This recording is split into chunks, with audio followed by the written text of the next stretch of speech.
Hi friends, welcome back to my YouTube channel. ಇವತ್ತಿನ ಈ ವಿಡಿಯೋದಲ್ಲಿ ನಾನು ಮೆಜರ್ಮೆಂಟ್ ಬ್ಲೌಸ್ನ ಇಟ್ಕೊಂಡು ಸ್ಲೀವ್ ಯಾವ ರೀತಿ ಕಟ್ ಮಾಡೋದಂತ ಸಿಂಪಲ್ ಆಗಿ ಹೇಳ್ಕೊಡ್ತಾ ಇದ್ದೇನೆ. ಮೊದಲಿಗೆ ಅರ್ಧ ಇಂಚು ಮಾರ್ಜಿನ್ಗೋಸ್ಕರ ಬಾಟಮಲ್ಲಿ ಮಾರ್ಕ್ ಹಾಕ್ಕೊಳ್ಬೇಕು. ನಂತರ ನಾವು ಮೆಜರ್ಮೆಂಟ್ ಬ್ಲೌಸ್ ಏನು ತೊಗೊಂಡಿದ್ದೀವಿ ಅದನ್ನು ನೀಟಾಗಿ ಲೈನಿಂಗ್ ಮೇಲೆ ಇಟ್ಕೊಳ್ಳಿ.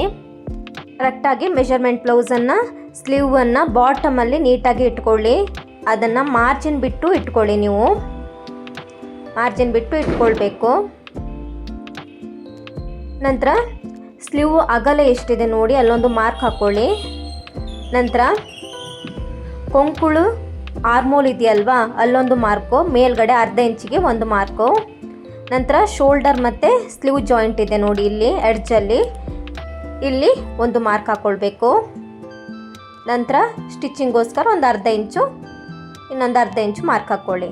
ಇಷ್ಟು ಮಾರ್ಕ್ ಆದ ನಂತರ ಗೆರೆ ಎಳ್ಕೊಳ್ಬೇಕು. ನಂತರ ಮೇಲ್ಗಡೆ ಮಾರ್ಕಿಗೆ ಒಂದು ಗೆರೆ ಎಳ್ಕೊಳ್ತಾ ಇದ್ದೇನೆ. ನಂತರ ಕೆಳಗಡೆನೂ ಕೂಡ ಆರ್ಮೋಲ್ ಜಾಯಿಂಟಲ್ಲೂ ಮೇಲ್ಗಡೆ ಮಾರ್ಕಿಗೆ ಒಂದು ಗೆರೆ ಎಳ್ಕೊಳ್ತಾ ಇದ್ದೇನೆ.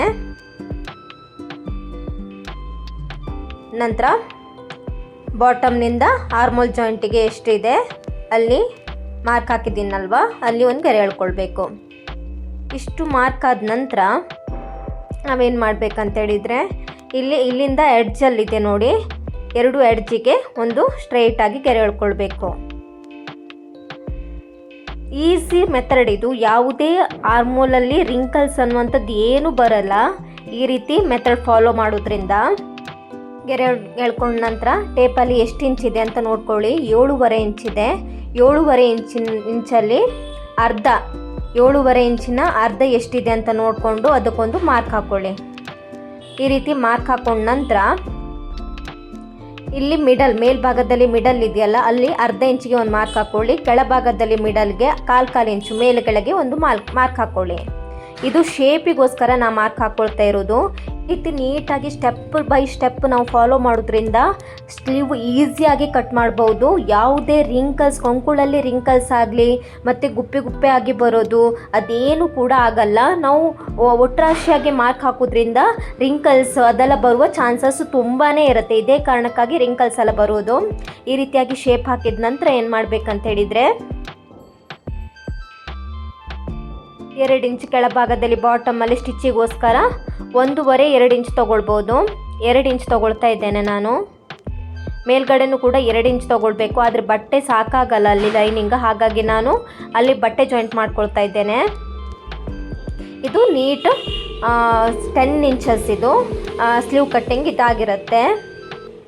ನಂತರ ಕ್ಲೋತ್ ಕಟ್ ಮಾಡಬೇಕು. ಮೊದಲು ಬ್ಯಾಕ್ ಸೈಡ್ ಸ್ಲೀವ್ದು ಜಾಯಿಂಟಿಂಗ್ ಏನು ಬರುತ್ತೆ ಮೇಲ್ಗಡೆದು ಅದು ನಾನು ಫಸ್ಟ್ ಕಟ್ ಮಾಡ್ಕೊಳ್ತಾ ಇದ್ದೇನೆ.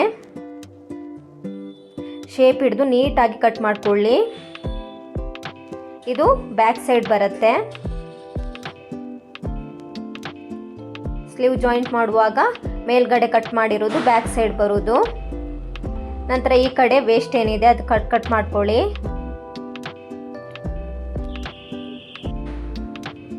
ನೀಟಾಗಿ ಕಟ್ ಮಾಡ್ಕೊಳ್ಳಿ.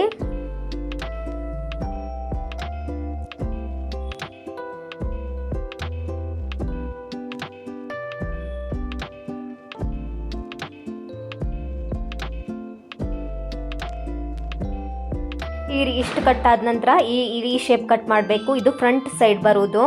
ಸ್ಲೀವ್ ಜಾಯಿಂಟ್ ಮಾಡುವಾಗ ಇದು ಮೇಲ್ಗಡೆ ಭಾಗ ನಾವು ಈಗ ಕಟ್ ಮಾಡ್ತಾ ಇದ್ದೀನಲ್ವಾ ಅದು ಫ್ರಂಟ್ ಸೈಡ್ ಬರುತ್ತೆ. ಮೇಲ್ಗಡೆದು ಬಟ್ಟೆ ಮಾತ್ರ ಕಟ್ ಮಾಡಬೇಕು, ಕೆಳಗಡೆ ಬಟ್ಟೆ ಕಟ್ ಮಾಡಬಾರ್ದು.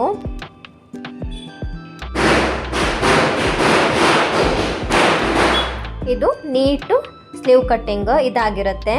ನಾವು ಸೈಡ್ ಸೈಡಾಗಿ ಚೆಕ್ಸ್ ಅನ್ನುವಂಥದ್ದು ಹಾಕ್ಕೊಳ್ಬೇಕು. ಅದು ಮಾರ್ಕಿಗೆ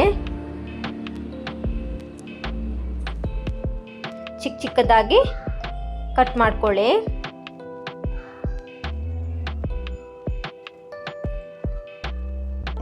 ಇದು ನೀಟ್ ಸ್ಲೀವ್ ಕಟ್ಟಿಂಗ್ ಆಗಿರುತ್ತೆ. ಇದು ಸಿಂಪಲ್ ಮೆಥಡ್, ಯಾವುದೇ ಮಾರ್ಕ್ ತಗೊಳ್ಳೋದೇನು ಅವಶ್ಯಕತೆ ಇಲ್ಲ. ನಂತರ ನಿಮಗೆ ಬಟ್ಟೆ ಜಾಯಿಂಟ್ ಮಾಡಲಿಕ್ಕೆ ಕಷ್ಟ ಆಗುತ್ತೆ, 2 ಇಂಚ್ ಬೇಡ ನಾವು 1 ಇಂಚ್ ತೊಗೊಳ್ತೆ ಅಂದರೂ ಕೂಡ 1 ಇಂಚ್ ಕೂಡ ತೊಗೊಳ್ಬೋದು. ಕಚ್ಚಗೋಸ್ಕರ ಅಂದರೆ ಸ್ಟಿಚ್ಚಿಂಗಿಗೋಸ್ಕರ, ಸೈಡ್ ಫಿಟ್ಟಿಂಗ್ ಸ್ಟಿಚ್ಚಿಂಗ್ ಬರುತ್ತಲ್ವ ಅದಕ್ಕೋಸ್ಕರ ನಾನಿಲ್ಲಿ 1 ಇಂಚ್ ಮಾತ್ರ ತಗೊಳ್ತಾ ಇದ್ದೇನೆ ನಿಮ್ಗೆ ಅರ್ಥ ಆಗಲಿ ಅನ್ನೋ ಕಾರಣಕ್ಕೆ. ಇಲ್ಲಿ ನೋಡಿ, ನೀಟ್ ಸಿಂಪಲ್ 10 ನಿಮಿಷದಲ್ಲಿ ಕಟ್ ಮಾಡ್ಕೊಳ್ಳೋದು. 10 ನಿಮಿಷ ಬೇಡ, 5 ನಿಮಿಷದಲ್ಲಿ ಸಿಂಪಲ್ ಸ್ಲೀವ್ ಕಟ್ಟಿಂಗ್ ಆಯಿತು. ಇದು ಈಸಿ ಮೆಥಡ್. ಯಾರೆಲ್ಲ ನಮ್ಮ ಚಾನಲ್ನ ಹೊಸದಾಗಿ ನೋಡ್ತಾ ಇದ್ದೀರಾ ಪ್ಲೀಸ್ ಶೇರ್ ಮತ್ತು ಸಬ್ಸ್ಕ್ರೈಬ್ ಮಾಡಿ, ಲೈಕ್ ಮಾಡಿ, ಹಾಗೆ ಬೆಲ್ ಐಕಾನ್ ಕೂಡ ಪ್ರೆಸ್ ಮಾಡಿ. ಯಾಕಂದರೆ ಬೆಲ್ ಐಕಾನ್ ಕೂಡ ಪ್ರೆಸ್ ಮಾಡೋದ್ರಿಂದ ನಾವು ಹೊಸ ವಿಡಿಯೋ ಹಾಕಿರೋದು ನಿಮಗೆ ತಲುಪುತ್ತೆ. Thank you for watching. Bye bye.